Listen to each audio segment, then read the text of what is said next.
The dust cloud rose like a ghost against the amber sky as the old wagon pulled away from the Double Creek Ranch. Tom Whitmore stood on his porch, hat in hand, watching his mother disappear down the winding dirt road that led to town. The leather suitcase beside her on the wagon seat looked worn and heavy, just like the secrets it carried. He didn't know about the money then. He didn't know about a lot of things. Martha Whitmore had raised Tom alone after his father died in a cattle drive. Accident when the boy was barely 12. For 23 years, she'd been the backbone of their ranch, steady hand that guided them through droughts, harsh winters, and the countless challenges that came with frontier life. But lately, things had changed between them. It started when Alina Castillo arrived in their small Montana town of Cedar Falls 3 months ago. She was a school teacher from California, with eyes like morning coffee and a smile that could make even the hardest cowboy forget his own name. Tom had fallen for her faster than a Mustang could buck, and for the first time in his 35 years, he'd found someone who made him think about something other than cattle and crops.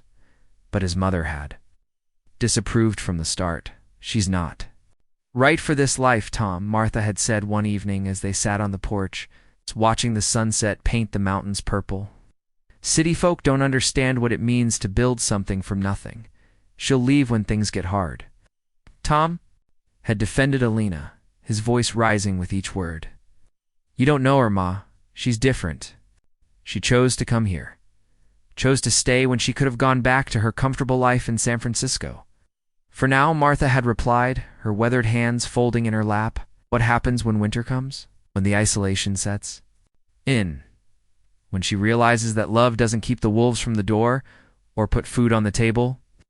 The arguments had grown more frequent, more bitter. Martha's disapproval had cast a shadow over what should have been the happiest time of Tom's life. When he'd finally asked Alina to marry him, and she'd said yes, with tears of joy in her eyes, his mother's reaction had been cold silence. The breaking point came 2 weeks ago, during a family dinner that Alina had prepared herself, hoping to bridge the gap between the two most important people in Tom's life. "This is delicious, Miss Castillo," Martha had said, her voice polite but distant. "Very fancy. I'm sure it's quite different from what you're used to cooking for just yourself in the city." Alina had smiled, though Tom could see the hurt in her eyes. "Please, call me Alina. And actually, I learned to cook from my grandmother. She raised 10 children on a farm not much different from this one." Martha had replied, cutting her meat with precise, sharp movements. Funny how people's stories change depending on who's listening. Tom had slammed his fork down. "That's enough. I'm just making conversation with your intended," Martha had said, her blue eyes flashing. "Surely a woman who claims to want to be part of this family can handle a little honest talk." The evening had deteriorated from there, ending with Alina leaving in tears and Tom facing his mother across a table littered with an unfinished meal. "Why are you doing this?" he demanded. "Alina's done nothing but try to make you like her. She loves this place, loves me, and all you can do is pick at her like she's some kind of threat." Martha had stood slowly, her chair scraping against the wooden floor. "Love isn't enough, son. I learned that the hard way. Won't watch you make the same mistakes I did." "What mistakes?" Tom had shouted. "You and Pa were happy. You built this place together. You had a good life." His mother's face had gone white as parchment. "Your father left me, Tom. 3 months before he died, he left me for another woman, a younger woman from back east who promised him things I couldn't give. He only came back because she wouldn't come west with him. He died trying to prove to her that he could make enough money to give her the life she wanted." The words had hit Tom like a physical blow. Everything he'd believed about his parents, about their marriage, about the foundation of his entire life, had crumbled in that moment. "That's not true," he'd whispered. "It is true," Martha had replied, her voice breaking. "And I won't watch you throw away everything we've built for a woman who'll leave the moment something better comes along."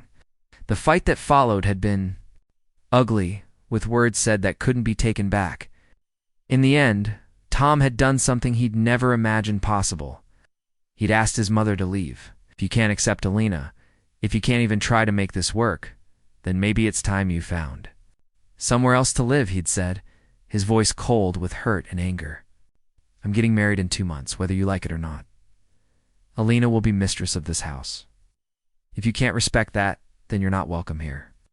Martha had packed her things the next morning, moving with the efficiency of someone who'd spent a lifetime making difficult decisions.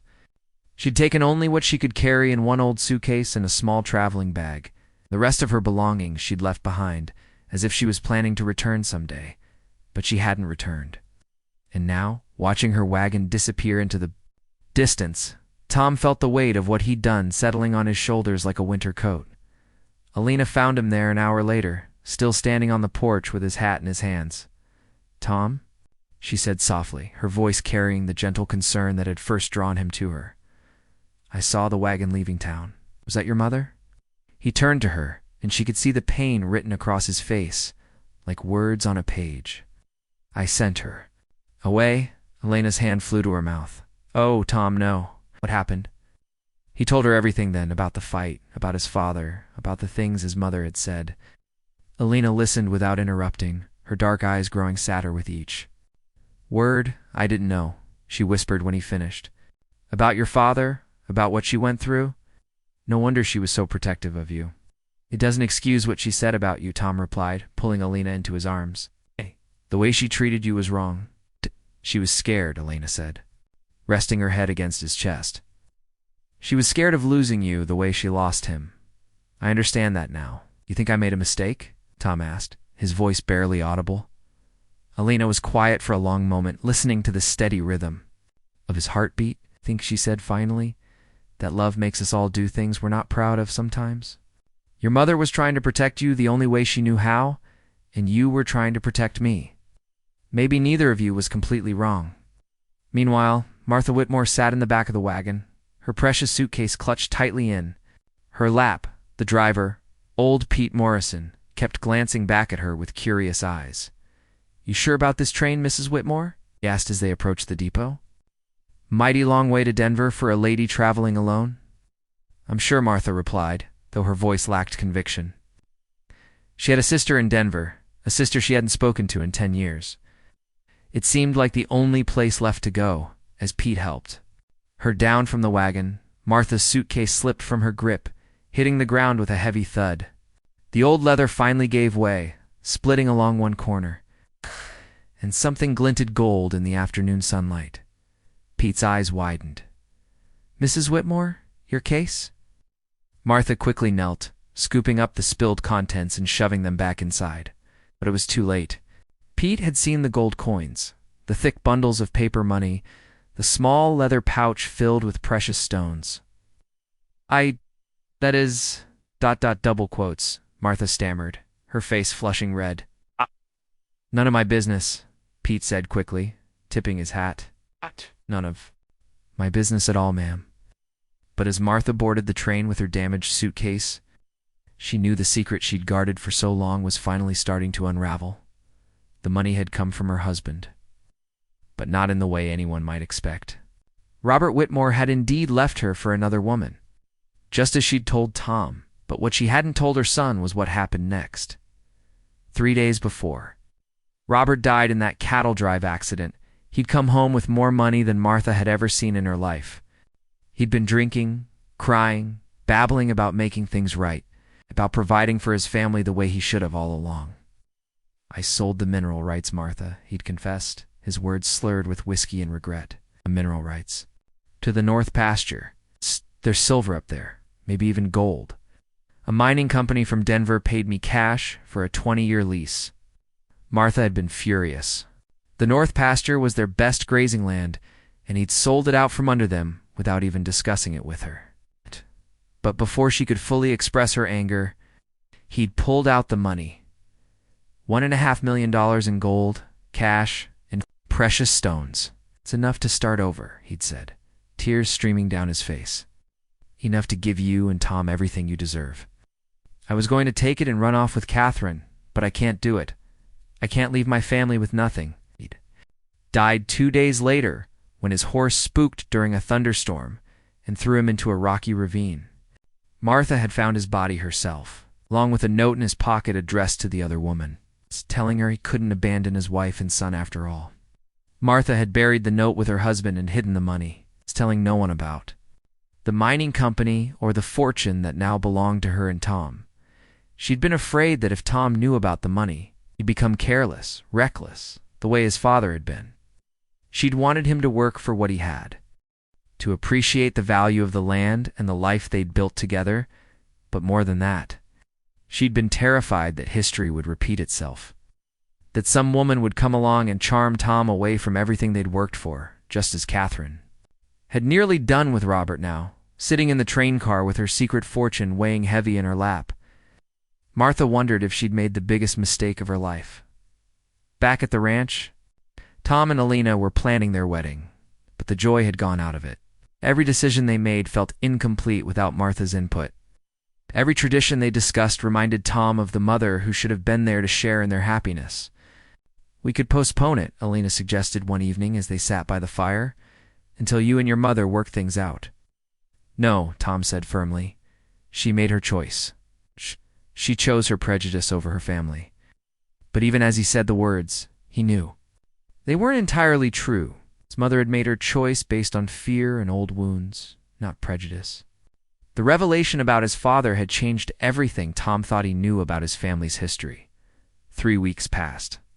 The wedding preparations continued, but both Tom and Alina moved through the motions with heavy hearts. The whole town knew about the rift between Tom and his mother, and many of the older women whispered among themselves about the shame of it all. It was Mrs. Patterson from the general store who finally brought Tom the news that changed everything. "That mining company's been asking questions about your land again," she said as Tom loaded supplies into his wagon. "Fella came by yesterday, wanting to know if you'd received their latest offer for the mineral rights to your north pasture." Tom frowned. "What mining company?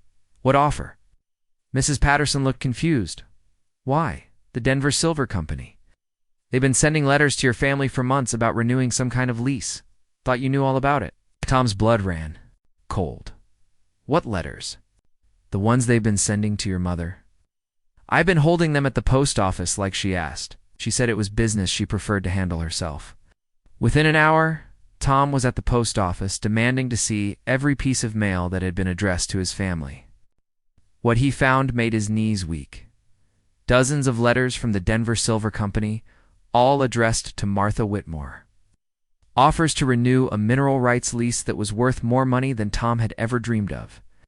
And in the most recent letter, dated just 2 weeks ago, was an offer to buy out the lease entirely for $1.5 million. The same amount his father had been paid 20 years earlier. Tom rode to Denver that night, pushing his horse harder than he ever had before. He found his mother in a boarding house on the poor side of town, living in a single room with faded wallpaper and a window that overlooked an alley. She answered his knock with surprise and hope warring in her eyes. "Tom, what are you doing here?" Held up the letters. "Why didn't you tell me?" Martha's face crumpled, letting the door wider, letting him into the small, shabby room. Her damaged suitcase sat on the bed, still bulging with its secret contents. "I was trying to protect you," she said softly. "It's the same way I've been trying to protect you your whole life." "From what? From being rich? From having choices?" Martha sat heavily on the room's single chair. "From becoming your father?" And then she told him the whole story. About Robert's betrayal, about the money, about the years she'd spent terrified that Tom would follow in his father's footsteps if he knew about the fortune that was rightfully his. "I thought if you had to work for everything, if you had to struggle and sacrifice, you'd appreciate what you had," she explained, tears streaming down her weathered cheeks. "I thought it would make you strong, make you faithful. I thought it would keep you from making his mistakes." Tom knelt beside her chair, taking her hands in his. "Ma, I'm not him. And Alina isn't the woman who tried to take him away from you." "I know," Martha whispered. "I've known it all along, really. But the fear, ... it ate at me like a cancer. When I saw how much you loved her, how happy she made you, I was terrified that she'd take you away from everything we'd built together." "She doesn't want to take me away from anything," Tom said gently. "She wants to build something with me, with us. But I sent you away before you could see that." Martha's eyes filled with fresh tears. "I said terrible things about her, things that weren't fair or true. How can she ever forgive me? The same way I'm forgiving you right now, Tom replied. Because family forgives. Because love finds a way. They returned to Cedar Falls together the next day, Martha clutching her suitcase and Tom riding beside the wagon with hope and nervousness warring in his chest. He'd sent word ahead to Alina, asking her to meet them at the ranch. She was waiting. On the porch when they arrived, her dark hair shining in the afternoon sun, her face anxious but hopeful. As Martha climbed down from the wagon, the two women faced each other across the dusty yard. Alina, Martha said, her voice trembling with emotion. I owe you an apology. I said things, did things that were unforgivable. I let my own fears and old hurts poison what should have been a joyful time for all of us. Elena stepped forward, her eyes soft with understanding. We all make mistakes when we're trying to protect the people we love. You are afraid of losing. Tom, I can understand that. I was wrong about you, Martha continued. I can see it in the way my son looks at you, in the way you've stood by him even when I made your life difficult. You're not trying to take him away from his home and his family. You're trying to become part of them. Lena's voice was gentle but firm when she replied. I would never try to come between you and Tom.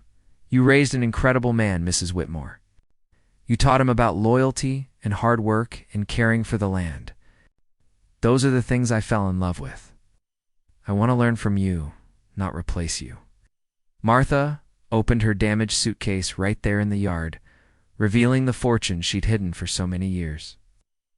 As she explained about the mineral rights and the money, about the fear that had driven her to keep such a devastating secret, Alina listened without judgment. This money, Martha said finally, it belongs to both of you now. It's your inheritance, Tom, but more than that, it's your future. Yours and Elena's. You can expand the ranch, maybe start that horse breeding program you've always talked about. You can build something lasting. Tom looked at the money, then at his mother, then at the woman he loved. We'll build something lasting, he said, but not just with money. With trust, with honesty, with love that doesn't come with conditions or secrets. The wedding took place 2 months later, just as originally planned. Martha helped Alina with her dress, sharing stories of Tom's childhood and teaching her the family recipes that had been passed down through generations. The entire town came to celebrate, and even old Pete Morrison was there. Keeping Martha's secret about the money like the gentleman he was, as Tom and Alina exchanged vows under the endless Montana sky, Martha stood in the front row with tears of joy streaming down her face. The setting sun painted everything golden, from the mountains in the distance to the faces of the people she loved most in the world. Do you take this woman to be your wife? The preacher asked. To love and to cherish in times of plenty and in times of want, for better or for worse, as long as you both shall live? I do, Tom said, his voice strong and sure. And do you take this man to be your husband, to love and to honor, to stand by his side through whatever trials may come? For better or for worse, as long as you both shall live. Elena's voice was clear as a mountain stream when she answered, I do. As they kissed to seal their union, Martha felt the last of her fears and regrets slip away like shadows at sunrise. She'd spent so many years afraid of losing what mattered. Most that she'd nearly thrown it away with her own hands. But love, she realized, was stronger than fear. Love found a way to forgive, to heal. To bring families back together, the money from the mining rights allowed them to expand the ranch. Beyond their wildest dreams, they bought more land, built new barns, and started the horse breeding program Tom had always wanted. But more importantly, they built a home filled with laughter, understanding, and the kind of love that grows stronger with each passing season. Alina proved to be everything Martha had hoped for in a daughter-in-law, and more.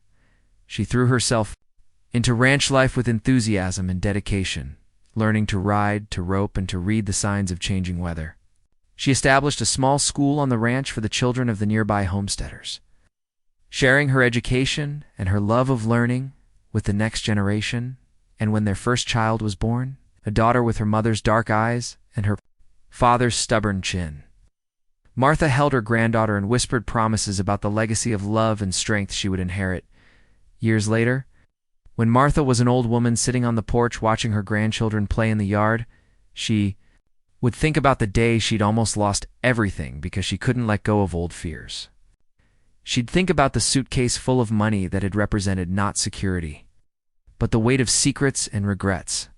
The real treasure, she knew now, wasn't hidden in worn leather cases or buried in the ground. It was sitting around the dinner table every Sunday, laughing and sharing stories and building memories that would last long after the money was spent. It was the look that passed between Tom and Alina,